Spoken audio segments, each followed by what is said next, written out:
আজকে বানাবো কেশর মালাই। তার জন্য প্রথমে দুধ দিয়ে দিয়েছিলাম, দুধ দিয়ে তাতে একটা এলাচ আর চিনি দিয়ে একটু ফুটিয়ে নিয়েছি, তার সঙ্গে কেশর দিয়ে ভালো করে দুধটা ফুটিয়ে নিয়েছি।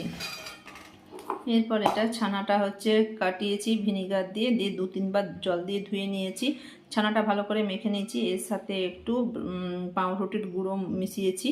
এরপরে এই ছানা আর পাউরুটির মাখাটা এবারে এই দুধের সাথে মিশিয়ে দেবো, দিয়ে এটা ভালো করে এটা নাড়বো, নেড়ে নেড়ে একটা মণ্ডর মতো তৈরি করব।